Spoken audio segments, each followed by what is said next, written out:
Are you a podcaster? Maybe you've got that big idea and you're looking for a network to join. The multi-award-winning Ozcast Network can get your content to eyes and ears all over the world. Join now for the first month free, and you could be featuring this sound at the beginning of your podcast. Ozcast. Simply head to ozcastnetwork.com for details.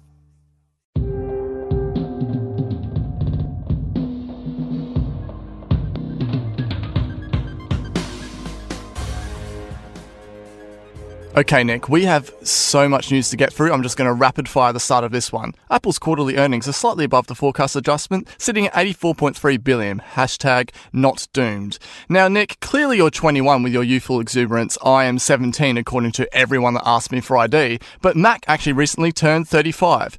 And also, fuck Forbes.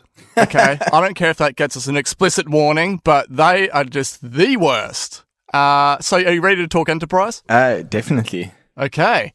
So we're going to kick it off on the water cooler, and this has been talked about on almost every tech channel possible. So basically, the gist is that just recently, Facebook and Google had their enterprise developer certificates pulled by Apple. Now, the purpose for this is to distribute your apps internally to employees only. So think of it as like intranet apps. So, of course, the clause with this is these apps cannot be distributed to general consumers. So with Facebook, can you just give us a rundown of what actually happened? They bought I don't even know how anyone else says this. I've only ever read it, but Onavo or Onave. Yeah, Onavo, yeah. Except for John Gruber says Ovano. Ovano. So. At least I got the letters around the right way. So Onavo, which is a mobile web analytics company back in 2013. So the app itself is Onavo Protect, which is a VPN app, which was pulled back in 2018. I can't remember whether we covered it or not, but I remember seeing the news that Apple had approached them to remove this app. So they removed it in mid-2018 from the App Store for violating the collection of data policy. So essentially, what this app does is it collects data on your app usage, your web browsing and search history, your location history, personal messages, photos, videos, emails. It's like also literally everything. Yeah. And even, I think they actually paid extra for your Amazon order history. So, once this app was pulled, Facebook rebranded it as Facebook Research. But it's actually the exact same source code with like even the class names being labeled Onavo. And then just like some minor UI changes. So, in other words, 20 minutes work, front end work to make this app, look different. Sheep in, wolf in sheep's clothing. So anyway, Yes. Participants now that the app wasn't on the App Store were required to install a Facebook certificate, enterprise certificate on their device to then install the app. And as I mentioned, they've been paid up to $20 a month to do this. And it's a very specific group, like 13 to 35 age bracket. I think that for me was the biggest thing. Like, I was telling my parents about this because obviously not living in the same country as my parents, they use Facebook as a primary way of sharing things. And they always like ask me, oh, did you see that on Facebook? And I have to explain, well, I don't actually really use Facebook that much. And, exactly why, and I used the example of them paying like, teenagers to collect their data, and expecting teenagers to consent. So, for me, that was like the biggest thing about this was, expecting a teenager to consent. And then they said like, oh, every teenager, it wasn't actually their consent, it was their parental consent, but it was just a tapped form. Like you just tap the form as accept, their parents aren't doing that. Yeah, and for anyone that did read it, apparently the actual consent didn't even mention the actions of what they were doing with the full extent of the data collection. Yeah, I'm not surprised. So Apple pulled their enterprise certificate, which then in turn, because it's a shared certificate, you wouldn't need multiple. It in turn stopped all of their internal apps from working. So, as you mentioned earlier, like internal apps could be things for testing new versions of upcoming apps, which is what they're meant to be used for, and company only apps. Like, I don't know, this seemed to be a theme, employee food ordering. It's like, okay, wow, order it on your app. Well done. And it has to be, to me, that was hilarious, but like, oh, boohoo, some super rich $250,000 engineer can't order food from the Facebook cafe because, Apple shut down their certificate. Like, to me, that is the definition of first world problem. Yeah, that's next level first world problem. Yeah. Okay, so following this, Google have an app, very similar app called Screenwise Meter, which did much the same thing, and that was actually shut down by Google when the news of the Facebook stuff broke. So they actually had very much the same violation where they were getting consumers involved, except for their payment was with Google Play Store gift cards. So Apple then, of course, pulled their enterprise certificate as well, stopped all their internal apps working. Now, in Google's case, around 5 hours later, their certificate was restored. So for Facebook, I think it was probably over a couple of days that they didn't have it.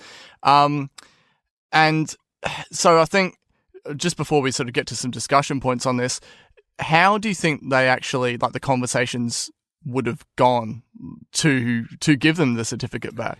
I've been thinking about this. I really wish this was something we'd ever find out, right? To me, I think this conversation probably happens at Craig Federighi's level. I don't think it's necessarily like Sundar and Tim Cook getting in a room. This is very specifically developer related and not like business strategy. So they would definitely know and be across what's happening. But I think this is ultimately down to like, basically probably like Facebook's CTO or equivalent. And then, Craig Federighi basically being in the room and saying, this is what you've done that we don't like. And if we are to restore it, this is what needs to happen going forward. And basically a bunch of questions going back and forth, and probably check back with your lawyer. And that's pretty much it, I reckon. Yeah. Yeah. Okay. So the power that Apple demonstrated with this, do you think this is just Apple kind of flexing their muscle per se to be like, hey, we at the press of a button, we can do this if you stuff up, or is it more like they were trying to, teach them a lesson, or like how do you view their actions? So I would say probably 60% of the reason that Apple pulled their certificate was to break any existing installations of these apps. So, to actually just force that breakage, because given that renegotiation and the, eventual reissuing of the certificate, they clearly still want to work with them. So I don't know if it was more like punitive, or I think it was just like, okay, let's break that app and stop any of that and rediscuss and say, okay, this is what you're allowed to do with it. To me, that's where I see it. And I definitely, one of the things I wanted to mention, on this is I don't think Apple's just trying to do this to look good or to divert attention or to make them, superficially appear to care about privacy. I think this is something that when it was raised to their attention, and obviously it's a massive news story, they said, okay, well, how do we stop this issue now? And, I'll connect it to something later, which is, basically get to the source of what they can do about it and then go from there. And that's kind of why I think they did this. Okay. That's fair enough. So obviously, Facebook and Google would have been pissed off about this. So do you think there could have been a chance that they could have knee-jerk retaliated and threatened to pull iOS apps or anything like that? Or do you think that kind of all three of these people are stuck because really they need each other's support of their services and hardware and everything for the sake of keeping consumers? Yeah, I think they are kind of stuck. So I know that you see different sides of it, and you probably got to the crux of it the best. Is a lot of people will say Apple doesn't need Facebook and Facebook doesn't need Apple and Google doesn't need Apple, whatever the case is. But ultimately, in the long run, people will stop buying iPhones if they don't have access to the services that they care most about. Now, Apple might have legitimate reasons for thinking people shouldn't care about those services, but they don't have legitimate reasons for forcing people not to care about those things, you know. Ultimately, what Facebook is doing is not illegal. It's unethical, at the very least, but not illegal. So, basically, and then on the flip side, so you're not going to go out and buy a new phone tomorrow because you can't access the Facebook app, right? You'll just use the Facebook web page until you get a new phone. So basically, you're looking at, at the very best case, a year of down usage of your services, which for Facebook and Google would be huge, right? Like massive issues. And so yeah, ultimately they have to offer the best experience, and Apple also needs to offer the best experience. So it's a tricky situation. I think it's really hard just for the general consumer that is unaware of all what's happening behind the scenes with this. They would just suddenly see it as, and obviously there'd be so many headlines about it. You can't, download the Facebook. You can't have Facebook on your iPhone anymore. Like, that's how it will be pitched. It wouldn't even be the web browser still an option. It would just be, there'd be the big focus would be on the fact that they would have pulled the app, and I'm guessing, Messenger and Instagram too, right? All these Facebook-owned apps, and so. Yeah, I think as much as Apple would want to not have anything to do with them, really, people at the end of the day, there are still so many users of Facebook, and even with all the bad press and all the things going on there and the sneaky stuff they're doing, they still exist in a very, very large level. So yeah, I can certainly see why it's I think one of the might have been Accidental Tech Podcast said it's kind of like a World War III situation, right? Like, no one wants to actually use their mass weapons of destruction because, it's kind of like everyone is just kind of like, yeah, we have this power, we could really screw you over, but it's going to screw us over as well. So, yeah. It's like, you give a million and one analogies, but ultimately it's a tricky situation. And I think Apple did what they could to, sort of bring attention to it and, do what they could to make sure that at the very least the situation in the current state was altered. And, moving forward, do we trust Facebook to not do something like this in the future? Certainly not. But, we need to take that one as it comes in the future. So I don't normally like to, single out a news source, but there's always sort of been an ongoing, I guess even for both of us, a love-hate relationship with The Verge, right? So they posted an article that was, very shortly after this stuff happened about how we should be worried about the level of power that Apple have, and it was really kind of like twisting Apple to be the... it was just really bizarre. It was great to see so many people that I follow in the tech industry of all sorts of levels really react to this, in much the same view that I had, where I'm just like, why the hell is this even a thing? Like, it was almost written in a way where I was just like, are they being paid to write it? I don't know. It was so. What are your thoughts on something like that? Like, I went and listened to their episode of Vergecast, and they went into it and they explained the reasoning why they wrote it and that sort of stuff, and they realised the flack that Casey Newton caught for it, but it just doesn't make any sense to me why they want to court. Like, what do they get out of this aside from click revenue? Yeah, and I thought, initially I didn't want to give that click revenue, but I saw you had replied, and I thought, okay, well.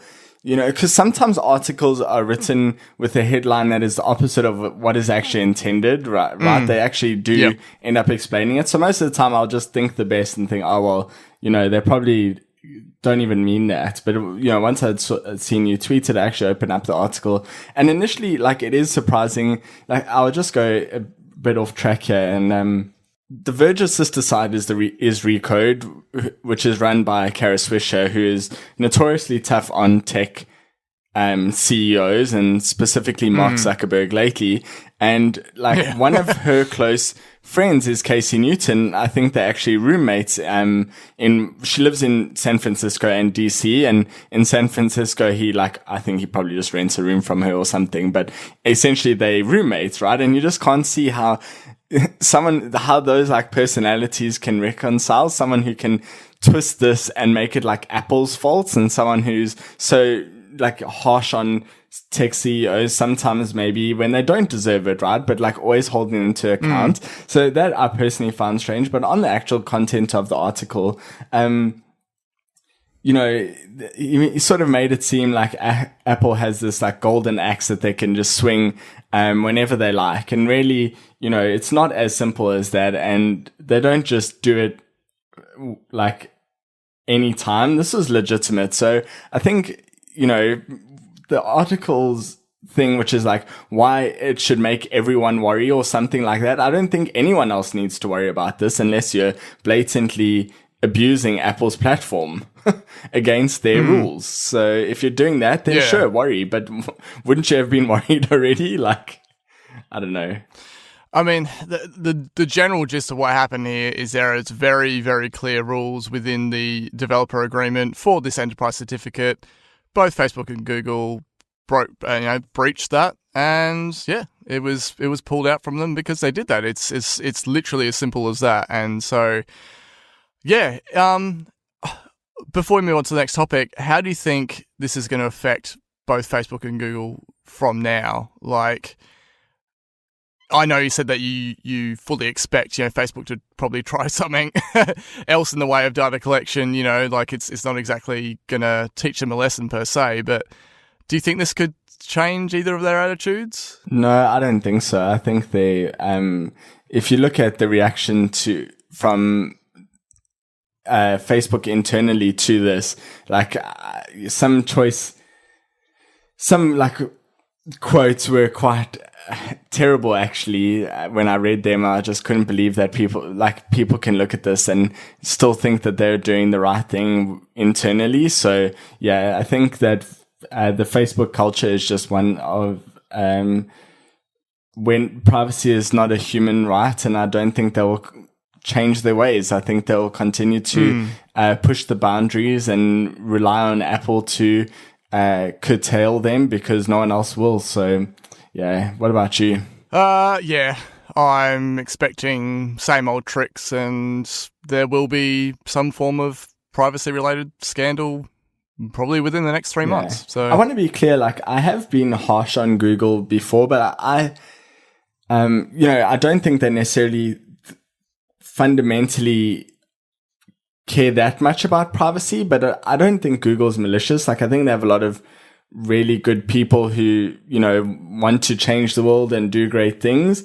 And yeah, so I think I put Google and Facebook in a different bucket. So yeah. Yeah, agreed. Same here. Okay, and then amongst all of this flurry of news, we also had, just preceding that, a FaceTime bug. Okay, so I want to start this off by saying bugs will always happen. It's just the nature of developing apps, even as someone as huge as Apple. And unfortunately, this one is bad.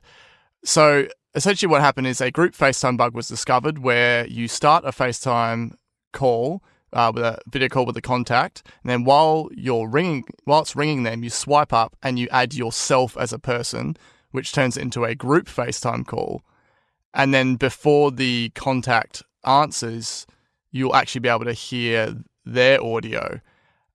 And so to you, it looks as if the contact has actually joined the call, but in reality, it's actually still ringing. Now, following this, supposedly, if the contact at the other end sees you ringing them and they go, no, I want to just silence the call and not answer it, and they hit the side button specifically, you will receive video from their end. But I wasn't actually sure, has anyone actually replicated that step of it? Yeah, I think they did. Okay. So what Apple did with this is they took group FaceTime offline on the server side and announced that a software fix will be coming within the week. So this was all kind of sprung out of nowhere. It happened sort of overnight. I was quite shocked. But the big complaint has been with the supposed massive delay in Apple actually acting upon the initial bug report. So how did that all start? Yeah, there were actually two streams of this, and one you can understand Apple ignoring, and then one, you know, I agree with you, bugs happen, and I'm not mad that the bug happened because it's such an arbitrary situation. You just like wouldn't expect to test for that, right? And I know that testing for corner cases is hard. Now, having said that, from an operational perspective, Apple has to do a lot better. I'm glad that they actually have, customer facing representatives that are humans that you can speak to. Now, that needs to connect to the rest of the business better, because what happened here is, one of the two streams, the kid was playing Fortnite, and he wanted to group FaceTime his friends to invite them to play Fortnite with him, which is just amazingly cool and also just bizarre from like my generation anyway, because I just wouldn't do that. Like, I don't know. I think I also heard like group chat is super popular amongst that age group. Yes. To me, it's great, but I've never done it. Exactly. So, essentially, he wanted to tell them, hey, come play Fortnite. So, group FaceTime. Now, this was a bit different because in his description, he called the one friend while it was still dialing, obviously so excited, and then added the other friend in. Now, everyone else had described this bug as like adding yourself into the call. And I was like, well, no one is really going to do that. So that's like really corner casey. Like no one will think of that. But this seemed like if you just add anyone else to the call, it forces the original person to pick up. So that changed a lot of what I thought about this bug being hard to reproduce, because everyone who reported it said my teenage sons or my teenage daughter picked this up. Like, clearly that's what they're doing. They're just like add friend, boom, boom, boom, boom, right? Like, probably we'd think like you call the first person and then you wait and you call the next person. And they're like, yeah, we'll just get 10 people up into this call, right? So, then when the mom called like Apple support or whatever, they made her register as a developer and file a bug report, which is like, known as filing a radar, which is just crazy to get a consumer who, son found this thing to log a bug on Apple's software development bug portal. Like, that's just crazy. And, it took a week for them to do anything. And actually what their comment was that, they do apologize for that. And once the people who could do anything about it, like the actual people in charge of handling this, from a code point of view, learned about it, they immediately took action to deal with it, right? Which is turn it off on the server side. Now that means that only after it went viral did they turn it off. Like, did the people actually notice it? So there's a bit of work that needs to be done there for people to recognize major bugs, immediately be able to reproduce them and pass them on to the engineering teams. I think it was like, I don't think that the initial, customer service person didn't believe in that case, like, or I just think they didn't have the right tools at hand to raise it properly. If Apple change some ways that these serious bugs can kind of be accelerated, ahead the rest of the queue, or given some top level priority, I would imagine that they could make some changes that would have halved this time. I don't think there's any way that someone reporting a bug, even as big as this, could get it done within 24 hours or anything. I would fully expect you do your initial report, and then you got to prove it and replicate it, and there's a bit of back and forth there, and then it's got to go up through a couple of other levels, right? So I would definitely like to see improvements here. Unfortunately, on the press side of things and the way that people perceive it, they see it as, suddenly it went viral and then Apple reacted. It's like, no, it just started in a long chain of back and forth contact, and it just happened to be the fact it got to the level of the mum, who is a lawyer as well, so she was sort of doing everything as procedurally as possible. The fact that they even had to get to create a developer account to file the radar, that part I think was definitely, as someone who loves Apple, that was definitely frustrating to hear. Yeah. But so I think if they could bring some way to just get these serious bugs that can be proven, just get them in front of the right people sooner. And you got so many people out there complaining about it. But then you could easily flip it around and say, okay, someone who really loves Android, okay, how quickly is a major Android bug fixed? Do you know what I mean? For comparison's sake. It is a bad bug. It is a weird circumstance in the way to trigger it, because I was always of the understanding that it was only by adding yourself, which would be only an accidental thing. So, whether it was that or whether it was you're adding anyone to a group call, the thing is, I still haven't to this date done a group FaceTime call. So, yeah, it was never going to affect me. It's one of those things that slips through the cracks. It is, as you said, a very much a corner case. So, yeah, it's just serious. All those people out there waiting for a negative Apple headline to push out there, this was like, they jumped at the chance. So, okay, so how do you think, I mean, I guess we've kind of answered that in itself. How wasn't this found earlier in beta testing? Well, it's just due to the strange nature of it. I guess they're just going to have to, expand on different areas in the way they test some of the apps. Do you think that if Apple simply just didn't have the ability to add yourself, would have that fixed it?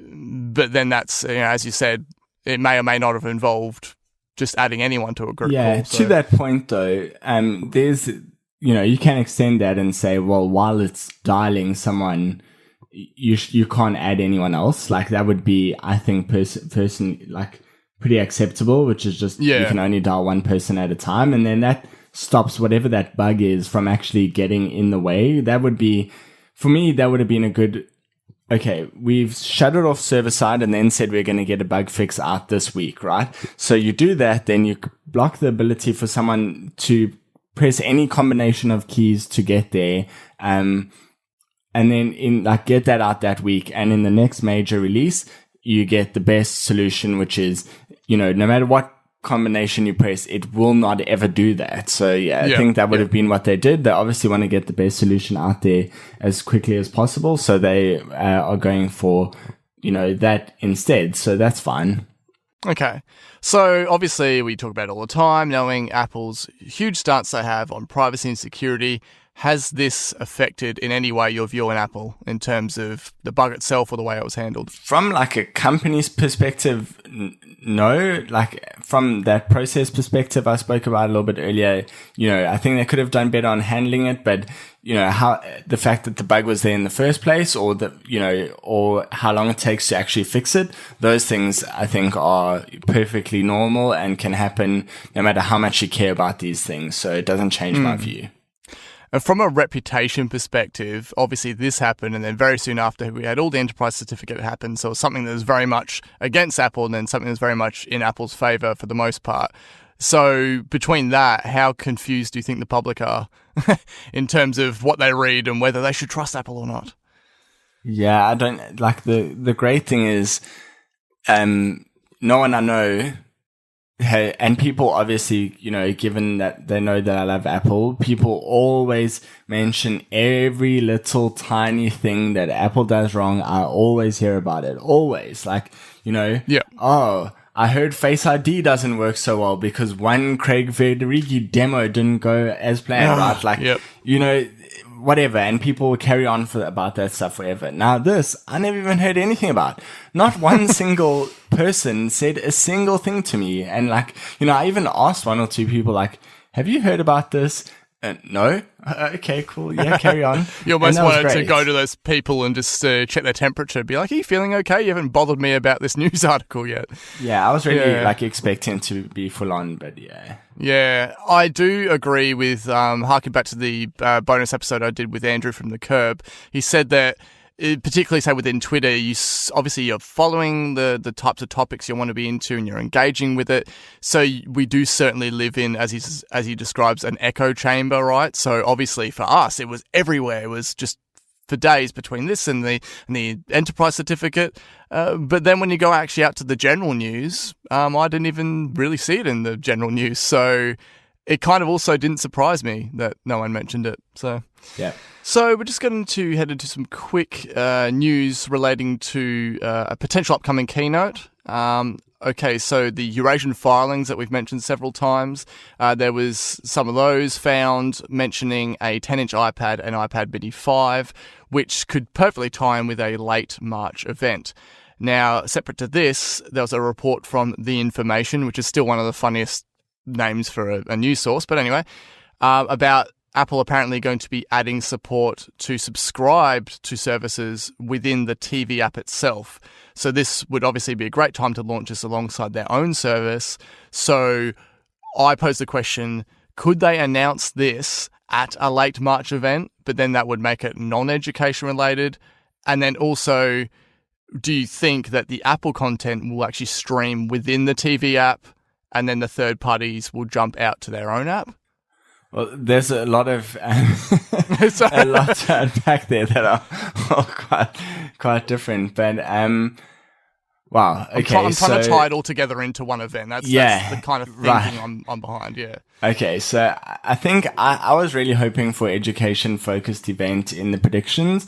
If they do obviously choose that's a perfect time to launch it, maybe they go with this like, here's a great new, cheap, awesome experience, mobile experience to watch our awesome service. I like a lot of people just use their iPad for Netflix. Like, you know, maybe they'll live a little bit more in what people really use it for than, in the like whole, you know, what they want people to use it for. And that would then tie in really well. So I know I was really pushing for education, but, I didn't like a great, cheap, large iPad. And I don't know about an iPad mini 5. Like, I'll believe it when I see it, and magazine and, video service will all go really well together. So I can see that for sure. Okay, cool. All right, and so in terms of the actual way that they could handle their video service, do you think that they would just bake it right into the TV app with their own content? I think that's why they made the TV app. I think the TV app was was always intended to be the place for Apple's original content. To me, it's a no-brainer. Like, I think that will be the one and only place to watch it. Okay. All right, so we're going to quickly switch over to the appetizers, and this one I'm particularly excited about, and it certainly does tie in with a couple of episodes ago when I had Drew from the House of Mario on. Now, if anyone has been following us for a while, they know I was certainly excited when Super Mario Run was announced a couple of years ago, and there was also talk a bit after that about Nintendo working on a Mario Kart, and so they've actually come out and said Mario Kart Tour, which was apparently initially due for this month, for both iOS and Android, has been delayed to probably June, July at the latest, which I think could be definitely a good WWDC kind of demo or tie-in, and will offer the same free-to-start model as Mario Run, and then you obviously hit a paywall. I think they would probably lower the price a bit. I think there may have been a lesson learned from that $14.99 price level for at least that's the Australian dollars price with Super Mario Run. So, I mean, I'm definitely going to get it because I just love the merge of Nintendo and Apple together. Do you think you would bother with something like this? Like, were you a fan of Mario Kart back in the day? No, I've actually never played Mario Kart, so I would probably get it. But I've never played Mario Kart, so I can't, yeah. Like, no version of it on anything? Nope. Wow. Okay, you heard it here first. All right. Okay. Yeah. All right. I'm just coming back to Earth after you sent me out into space with just how bizarre that was. But anyway. Well, I mean, I'm keen. Like, I have nothing against it. I've just, never played it. So that's fair enough. I would be keen to try it. I mean, I tell people that I haven't seen Die Hard before, right? Like, it's just like such a classic movie, and I've never seen it before. And it's just kind of like one of those things. Oh, there you go. I've not seen it, so. I'm not a total freak. Yes. Dr. Mario World. I was also a big Dr. Mario fan on Game Boy back in the day, and apparently they're co-developing a game with a mobile developer called Line, also for iOS and Android, more described as an action puzzle featuring Dr. Mario, so will this kind of be different than the initial kind of Tetris-style game that it was. A free download with in-app purchases, and I'm looking around the same sort of release date. So, hey, I'm really excited. You, again, back when Super Mario Run was announced, you learned that Michelle was actually quite a big Mario fan too. So you're at least going to have two people in your life that are quite excited around the middle of the year. That's true. All right, let's switch over to the deal down under, and with you being Apple Slice's resident Melburnian, I might just quickly hand over to you. There's been a little bit of development or lack thereof in terms of a Federation Square Apple Store. Yeah, so even though I'm the Melburnian, I'm still learning from you because, I kind of thought this would take longer, but there have been some developments. So, Federation Square's management wants the Yarra building to be demolished due to the design not keeping up with the others. And the design of the Federation Square buildings are quite actually different to one another. So, then Heritage Victoria's Stephen Avery. Whoa, that is a funny name. This is not the Stephen Avery from Making a Murderer. Stated in late 2018 that the project is protected due to historical, architectural, aesthetic, cultural, and technical significance to the state. Yeah, so he's saying you can't build there for that reason. Yep. And then the original construction plans were slated to start, were pushed to 2020 with an early 2021 launch, and the original design plans had a pagoda-like roof. They were scrapped due to the complaints. And then Yes. I remember there was the revised design. I quite liked both of them, but it was also not favored for causing a loss of definition to Federation Square. I don't think anyone's going to be happy. Yep, no, it's not happening. And then there's a previous motion to block construction, which was rejected in Parliament. So I'm really not surprised that this keeps happening. And there's a perfect building on Burke Street, which is the H&M building in Melbourne. It is beautiful. It is huge. It is almost... it keeps quite well with the Brisbane Apple Store, and it just would make the perfect spot for an Apple Store.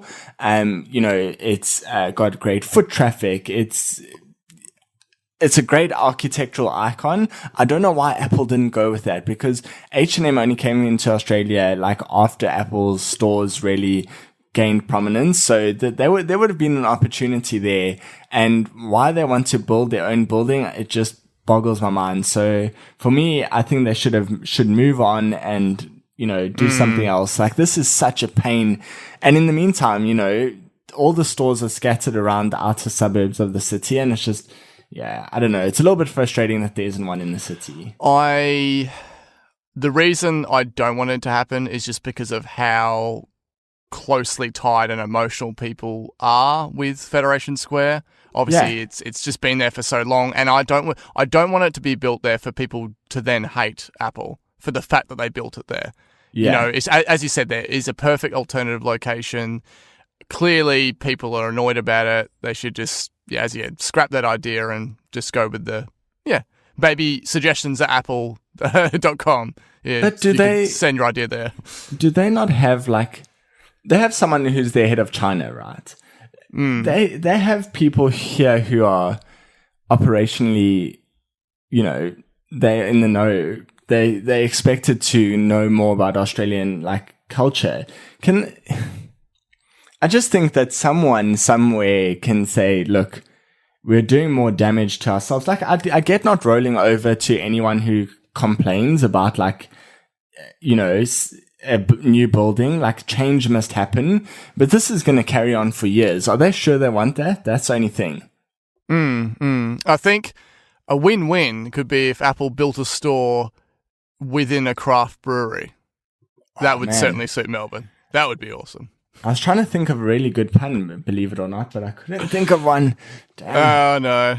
We better hop on to the end of this episode then. Changes are brewing. Oh, yes, there you go. I mean, hey, I've had practice because, beer adverts. So, anyway, that was a good one. That was actually, surprisingly, we've kind of raced through those. I really thought that I wasn't... The whole thing with the Facebook and Google seems like such a mammoth conversation. I really thought we were going to get, stuck in it. But I've kind of heard all the different perspectives just leading up to us actually getting to talk about it. But, interesting times. I'm just more excited about potential events and keynotes and things like that. Oh yeah, I can't wait for the product season 2. Oh, so good. And January's just flown by, we're just in February now, and it's just if there's a March event that's really only next month, so yeah. Yes. It's going to be good. Yeah, and I'm excited for some, continued updates to operating system throughout the year. But one thing I can actually mention is that HomePods are at least water resistant. What happened? Yes, so I sleep with a glass of water next to my bed every night. And I have had this constant fear that I would knock over the glass in the middle of the night onto my HomePod. And, I've had that HomePod on my bedside table for a year, since it's been a year since HomePod was launched, and everything's been fine. And for a while, I kept it like on the second shelf, the water on the second shelf of the bedside table to avoid any issues. And lo and behold, the other night, it was about 3 a.m., 4 a.m., and I just hear this loud like thud, and it was my worst nightmare. My it was a half full glass, not a half empty glass, went all over. Like it landed, you could see the wet spot was just right all around the speaker. Which was obviously quite concerning, but there was nothing I could do about it. So I just turned off the power and went back to sleep. And when I woke up in the morning, everything was dried. Now, the HomePod like X area is quite confusing because the mesh makes it seem like, that the speakers are directly behind the mesh and stuff, but there's actually this like plastic layer behind almost all of it. So they are well protected, and speakers themselves, are off magnetic fields and not like electrical fields. They're not like processors. So yeah, everything was fine. And it was only around the base of the HomePod that I spilled the water. But yeah, anyway, I can confirm that it was all good. So now you can just get an extension cord and throw it in the pool like a Yui boom. Oh man, when we get sued by Morris Blackburn because we have a class action against that advice, I'm not part of this podcast. And funnily enough, Morris Blackburn. So it's more like Maurice, which is not Maurice, but like the way you would say it, the headline would be like Morris Blackburn against Morris and Blackburn. Like, yeah. That's nice. Okay, so I actually very quickly also had a scary water incident. I was in a meeting today and I had one of those, just a water bottle that I went to pick up too quickly and squeezed it, and the water shot out the top and landed on, I had my iPad Pro out, and it went all over the inside of the Folio cover and just missed the actual iPad itself. So I was like, phew, managed to dry that off, it's dried, it's fine. But yeah, I definitely could have accidentally spit water all over it. I'm sure it actually would have been fine considering the screen doesn't have any entry points, but yeah, I panicked for a second, so. Yeah, it's always scary. Yeah, I'm going to close it off by saying awesome that Commonwealth Bank finally rolled out Apple Pay. Have you used it? Several occasions, and I first tested it out on a round of pints, and that was awesome. The fact that I was able to use the it happiest round of pints you've ever bought, I'm sure. Yeah, and the thing is, I didn't even I remembered it at the last second. I was sort of like, I already had a few. I was kind of a little bit in a daze. And I went to go pull out my card. I was like, hang on. And I pulled out the watch. I was like, ding, ding, boom, done. And then I was so excited the next day. I was like, I'm just going to duck into Woolies and grab a newspaper just to use Apple Pay. So that's what I did. So have you got your Woolworths rewards card on there? Yes, I do. I've been using it on that since you were able to add it. So, but just the fact that you can actually pay. I did actually come into an incident. I don't know if you've ever seen it. I went to pay for some movie tickets, and I went to pay with the watch, and then it said too many payment methods. Like it didn't want to do it. It's almost like it could detect that there was another, like either my phone was nearby or my card was in my wallet was nearby or something. It was kind of strange. That is strange. I've never had that. I've had like one that asked me to insert. It was at Ozpost and it asked me to insert my card. I'm like, I can't insert my card. What are you talking about? So that annoyed me. But yeah, there was one other thing. Like, I can't recall if we had ever chatted about that before, but now that you have multiple cards, I feel like the advice, if you didn't already know it, is quite helpful. So with the whole Woolworths thing, you don't actually, when you double tap to present your card, like your rewards card, you don't have to actually navigate to it. So if you just double tap and hold next to it, even if it's not the primary or first card, it will know that it's like looking for that and then just use that rewards card, and then later you can just pay. So there's a setting to enable that. It's like use automatically or something. And yeah, you don't actually have to fiddle with selecting the one card and then selecting the other card. You just go tap, hold, pay, tap, hold. So yeah. Cool. And then I assume if you have multiple payment methods, it'll just then use the default payment method for the That's payment. correct. Yeah, wicked. That's really cool advice. I'm going to do that. Well, now that brings us to the end of episode 68. Applesize, a part of Ozcast Network. You can check us out and plenty of other great podcasts at AOScastnetwork.com. Of course, you can follow us on Instagram, Twitter, and Facebook in between episodes. And hey, if this is your first time with Applesize, and you found us in your player, it'd be great if you could subscribe. If you've been listening for a while, please leave a review. That definitely helps a lot, and we would love to hear your feedback. Applesize.com.au is, of course, the website where we post all the episodes and information too, plus information on guests and that we might have as well. So, any last things before we cap this off? No, not from me. Okay. No? Cool. I was hoping there wouldn't be any more drone stories or anything like that, so...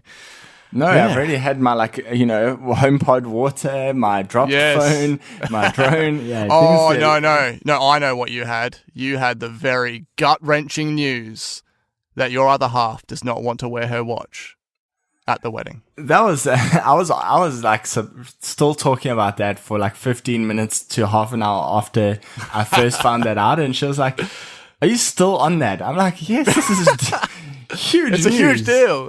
Yeah. Well, you're probably going to buy specifically like an edition or an Hermes or just something. I was like, what about an Hermes? She was like, nope, I wouldn't wear it. It doesn't go with my dress. I was like, oh, God, this is ridiculous. Oh, well. Is what it is. All right, cheers for having a chat now. Catch you next time. Okay, cool. See ya.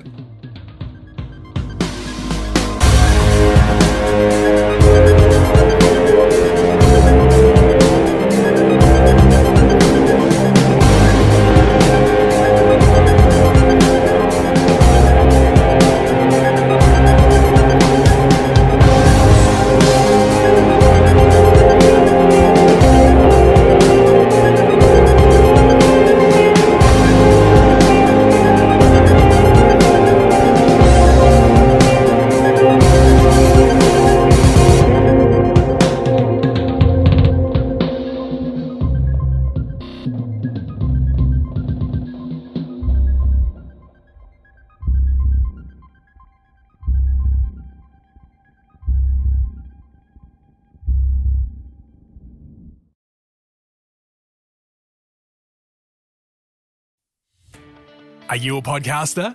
Maybe you've got that big idea and you're looking for a network to join. The multi-award-winning Ozcast Network can get your content to eyes and ears all over the world. Join now for the first month free, and you could be featuring this sound at the beginning of your podcast. Ozcast. Simply head to ozcastnetwork.com for details.